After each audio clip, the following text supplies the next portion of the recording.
A three-party coalition. Looking at those documents, two minor parties seem to be wagging the dog. They seem to have got a lot of policy over the line. Would you agree? I think they've got some important commitments for their voters across the line, but there's a really coherent government that's come together with some shared goals: reducing the cost of living, strengthening and growing the New Zealand economy, getting the books in order, restoring law and order, and improving health and education services. Those are shared goals, and together we're going to be a government that's going to deliver against them. So in terms of Christopher Luxon's much vaunted merger and acquisition skills, did he really deliver? Did he have to give away quite a bit? Well, he did deliver, and I think what he has done is not just put together an agreement that sounded good yesterday, but put together an agreement that sets a strong foundation for a stable government over the next 3 years. Through the negotiations, we got to know each other. We came to really understand what was driving each other's policies, the motivations behind them, discussed areas of disagreement. And so we're now in a really good place to get around a cabinet table together and make changes for the better of New Zealand. OK, so you're going to have Winston Peters around the cabinet table. I mean, and you had to give way on that foreign buyers tax. Has he given you a fiscal headache? You now have a more than $2 billion hole. Well, I'm really pleased that we are keeping our commitment to New Zealanders to reduce the tax they pay and let them keep more of what they earn. Now, bear in mind... how are you going to pay for it? That's the big question, The vast bulk of the tax plan remains in place. So the foreign buyers tax was responsible for less than 20% of the cost of the program, and we're forging ahead with the other 7 areas of reprioritisation, of additional revenue. Great, that's things like stopping Labour programs. So yeah, let's talk about it. You know, to make up that 20%, how are you going to? Where's that going to come from? Are you going to borrow to do that? 3 main areas. The first is we are trimming the package beyond 2024. We'll deliver the core commitments in 2024.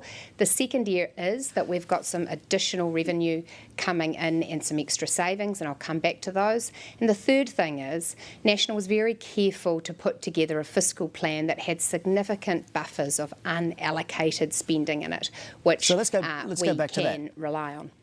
Trimming the package beyond 2024. What does that mean? What are you trimming? So when you went onto our tax calculator during the campaign, you saw the tax reduction we were promising you for next year. Yeah. That commitment stays. Beyond that, we had said that in 2026 we would make additional changes to working for families with a cost of around $500 million. We're not going to progress those changes at this point. So that's $500 million. We're also not going to do any tax reduction ahead of 1 July, other than making some changes to interest deductibility for rental properties.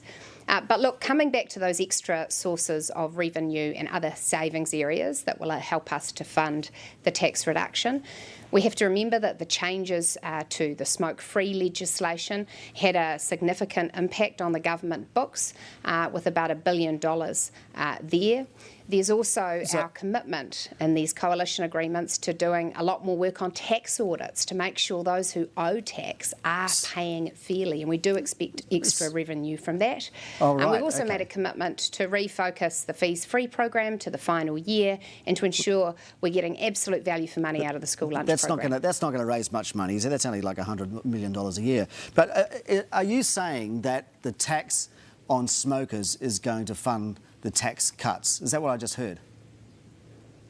What you saw in the pre-election fiscal update was that Treasury assessed that the effect of drastically reducing the number of shops that could sell tobacco products, denicotising those products and introducing a range of restrictions would significantly reduce revenue to the Crown.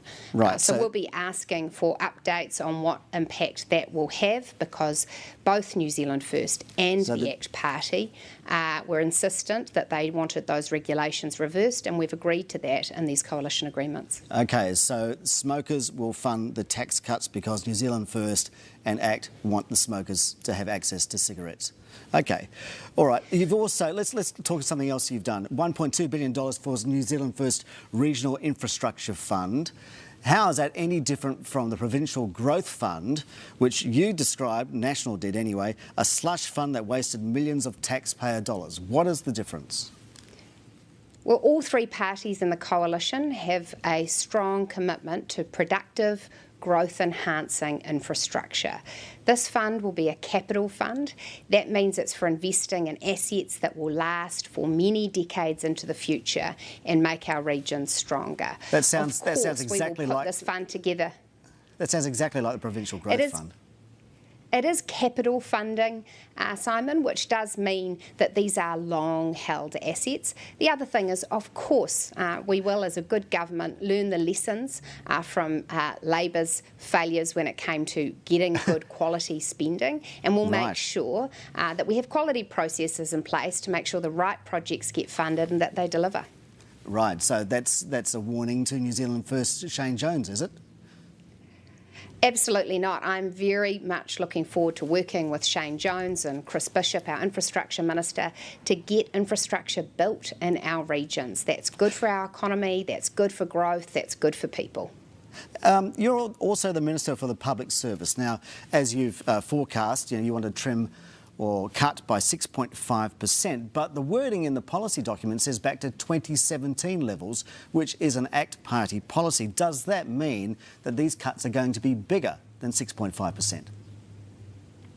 Well, what we've said in the coalition agreement is that we do want to look at what the numbers of public servants were in 2017 across the various government agencies, look at how much it's grown since then, and use that as one of the guides to identify the areas where there's been a lot of growth in backroom bureaucracy. So that will be an input into our plans. But what the you difference will is see 15,000 from the staff, agreement, isn't it? The difference between 2017 and now is 15,000 staff.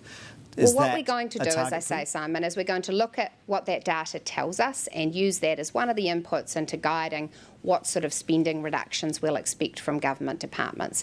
What we're looking at here is huge growth in government spending over these past 6 years without the results that New Zealanders would have expected from that spending, whether that's in health, education, crime.